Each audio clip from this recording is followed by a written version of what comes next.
morning student, myself Neha Rathi, assistant professor. Today we will discuss about evidences for benzene, analytical evidences and chemical evidences for benzene. In previous lecture we already discussed about aromaticity and capillary structure of benzene.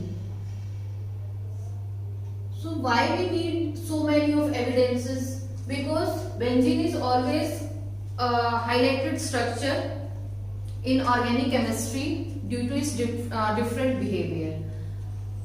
What benzene contains? Carbon and hydrogen. That means it is a hydrocarbon because it contains hydrogen and carbon only. But when so many research done, so many studies show that benzene is totally different from all the hydrocarbons like alkenes, alkanes and alkynes.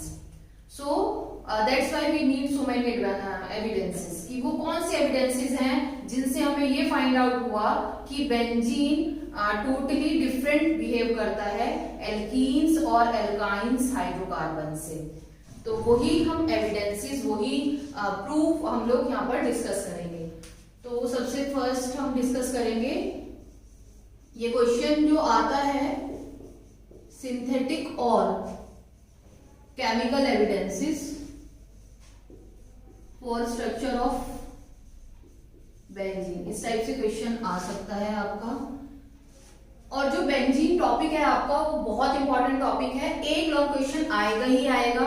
या तो ये पूछा जा सकता है discuss about the structure of benzene, discuss about evidences for the structure of benzene or write a brief note on capillary structure of benzene. That means benzene is a very important topic for exam point of view.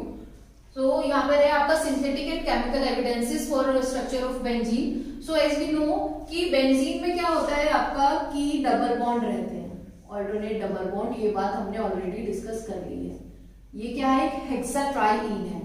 हेक्साट्राईन क्यों? हेक्साट्राईन क्यों है?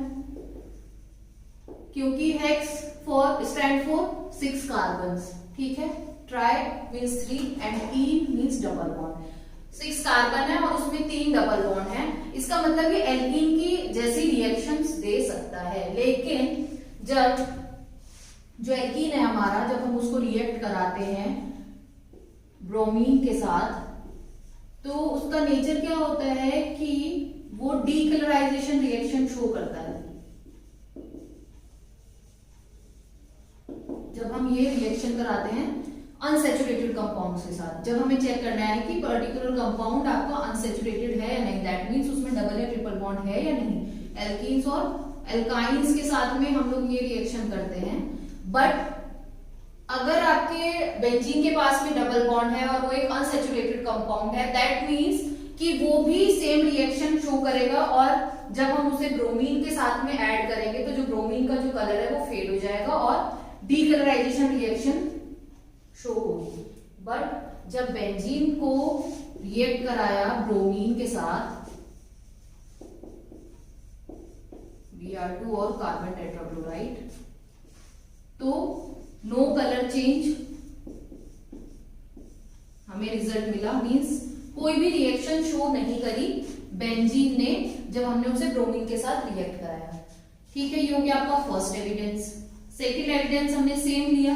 हमने वो सारी चीजें की जो हमने आपके अनसैचुरेटेड हाइड्रोकार्बन्स में देखा था. सेकेंड है आपका जब हमने बेंजीन को रिएक्ट कराया KMnO4 के साथ, पोटेशियम परमैंगनेट के साथ. तो जनरली जो अनसैचुरेटेड हाइड्रोकार्बन्स होते हैं वो क्या करते हैं, जब उन्हें KMnO4 के साथ रिएक्ट कराया जाता है तो जो ये KMnO4 है मैग्नीज ऑक्साइड में कन्वर्ट हो जाता है और ये KMnO4 का जो पर्पल कलर है वो फेड होकर ब्राउन कलर शो होता है if the reaction is positive. अगर वो पर्टिकुलर कंपाउंड एक अनसैचुरेटेड हाइड्रोकार्बन है तो. But in case of benzene ऐसी कोई भी रिएक्शन शो नहीं हुई. मींस पर्पल कलर जो ब्राउन कलर में कन्वर्ट होना था वो नहीं हुआ. तो यहाँ पर कोई भी कलर चेंज नहीं हुआ, कोई भी रिएक्शन नहीं हुई, no reaction. This is your second evidence जो डिफर कर रहा था बेंजीन को अनसैचुरेटेड हाइड्रोकार्बन से. ठीक है. उसके अलावा एक एविडेंस और है आपका कि जब बेंजीन की रिएक्शन कराई हमने, हाइड्रोजनेशन रिएक्शन कराई, इसमें हाइड्रोजन को ऐड कराया, तब भी कोई चेंजेस नहीं आए, तब भी कोई रिएक्शन नहीं हुई। बट अगर हम देखें अनसेचुरेटेड हाइड्रोकार्बन्स की बात करें, जब उनमें एडिशन रिएक्शन कराते हैं हाइड्रोजन के साथ, तो वो क्या करते हैं, खुद को सेचुरेटेड करने के लिए एडिशन रिएक्शन शो करते हैं। बट हमने पहले डिस्कस किया था कि बेंजीन में तो एडिशन रिएक्शन शो होती ही नहीं है। तो ये आपका थर्ड एविडेंस है, केमिकल एविडेंस, जो ये शो कर रहा था कि हाइड्रोकार्बन से बेंजीन डिफर है। ठीक है, तो पहले ये डिस्कस हुआ कि अगर डबल बॉन्ड है बेंजीन में तो उसका स्ट्रक्चर कैसा होगा। ये स्ट्रक्चर ऑफ बेंजीन हम लोग ऑलरेडी डिस्कस कर चुके हैं। तो ये हमें कैसे पता चला कि बेंजीन एक साइक्लिक स्ट्रक्चर है। फिर हमने एक और रिएक्शन कराई, ठीक है। इस रिएक्शन में क्या हुआ कि बेंजीन को रिएक्ट कराया 3 मॉलिक्यूल ऑफ हाइड्रोजन के साथ in the presence of nickel, nickel as a catalyst. और ये जो बेंजीन स्ट्रक्चर था, जब इन दोनों की रिएक्शन हुई, ये कन्वर्ट हो गया किसमें, साइक्लोहेक्सेन में। दैट मीन्स जो बेंजीन है वो एक साइक्लिक स्ट्रक्चर शो करता है। और इस बात पर हम लोग ऑलरेडी बहुत सारे डिस्कशन कर चुके हैं। कैपले ने भी ऐसे ही बोला था, और जो उसका स्ट्रक्चर था वो मोस्ट एक्सेप्टेड स्ट्रक्चर था, उसमें भी यही था कि हाँ एक साइक्लिक स्ट्रक्चर होता है। और हमने फिर रेजोनेंस में भी यही देखा था। और एक ये रिएक्शन और है जो ये सपोर्ट करती है कि हाँ benzene is a cyclic structure, उसमें एक रिंग प्रेजेंट होती है। तो ये हो गए आपके chemical and synthetic evidences. Chemical और सिंथेटिक क्यों, क्योंकि with the help of different chemicals हमने रिएक्शन कराई, और जो उनके जो रिजल्ट आए उनसे हमें पता चला कि हाँ हाइड्रोकार्बन से डिफरेंट है आपका बेंजीन। इन सारी ये सब रिएक्शन सपोर्ट करते हैं। These are the evidences. अब जो आपका नेक्स्ट टॉपिक है वो है एनालिटिकल एविडेंसेस। यहाँ पर तो हमने केमिकल्स का यूज किया था, अब हम एनालिटिकल एविडेंसेस देखेंगे। एनालिटिकल एविडेंसेस मींस जिसमें हमने इंस्ट्रूमेंटल स्टडीज करी और जिससे हमें ये पता चला कि हाँ हाइड्रोकार्बन से टोटली डिफरेंट है बेंजीन का स्ट्रक्चर। तो इसमें हम क्या देखेंगे, बॉन्ड लेंथ,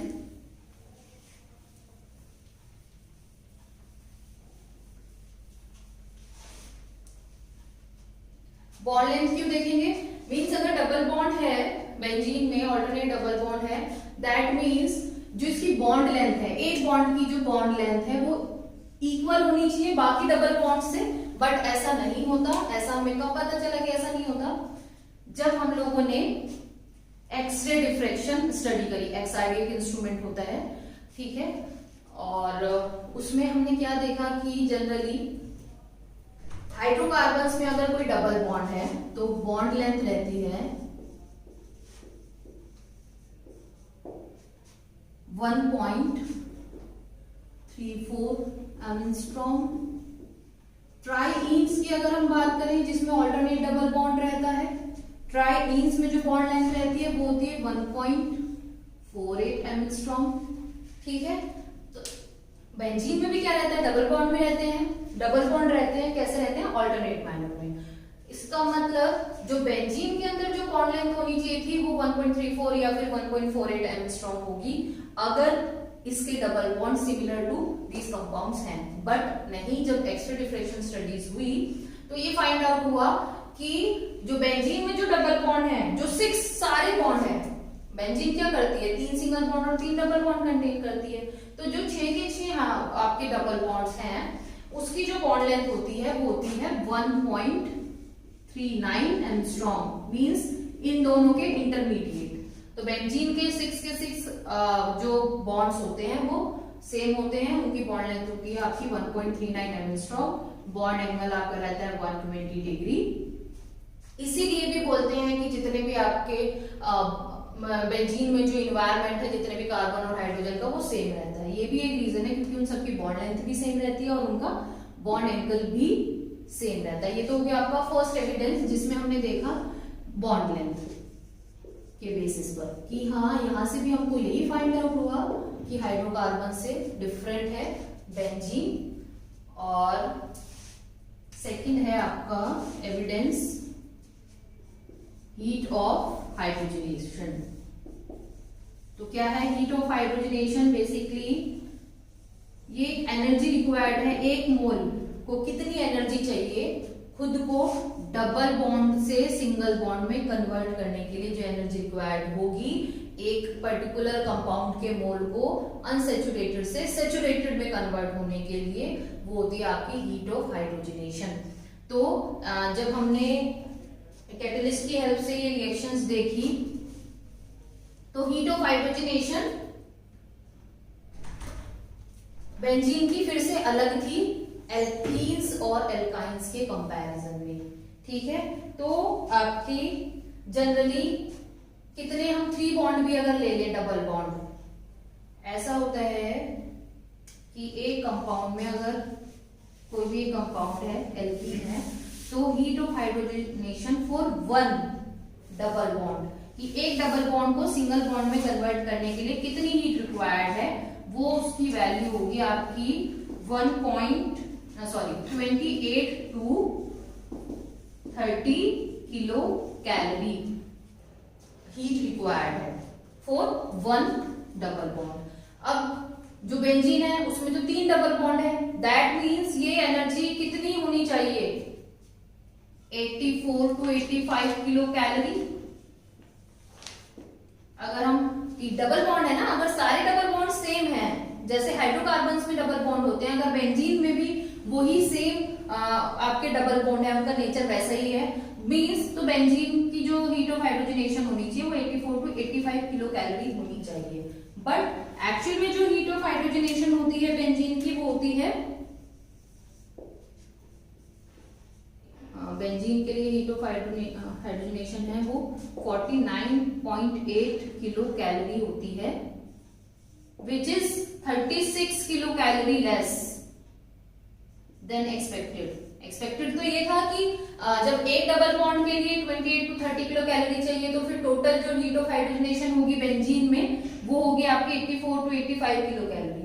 बट जब एविडेंसेस जब स्टडी हुई हीट ऑफ हाइड्रोजनेशन की तो पता चला कि सिर्फ 49.8 kilo calorie heat of hydrogenation है बेंजीन की। तो कितना डिफरेंस हो गया 36 किलो कैलोरी इज लेस। तो अगर हम एक डेफिनेशन दूं इन अनदर वर्ड्स, जो बेंजीन है वो 36 किलो कैलोरी ज्यादा स्टेबल है इन कंपैरिजन ऑफ एल्कीन्स और अदर अनसैचुरेटेड हाइड्रोकार्बन्स। ठीक है, तो ये आपके एविडेंसेस है, analytical evidences and synthetic evidences, जिससे आपको ये फाइंड आउट हुआ कि जो बेंजीन है वो टोटली डिफरेंट है from hydrocarbons included alkenes and alkynes. Basically alkenes को स्टैंडर्ड लिया गया था टू डिफरेंशिएट फ्रॉम बेंजीन। तो ये हमने डिस्कस कर लिया है, it is important for exam point of view. In next video we will discuss about different reaction of benzene. Thank you.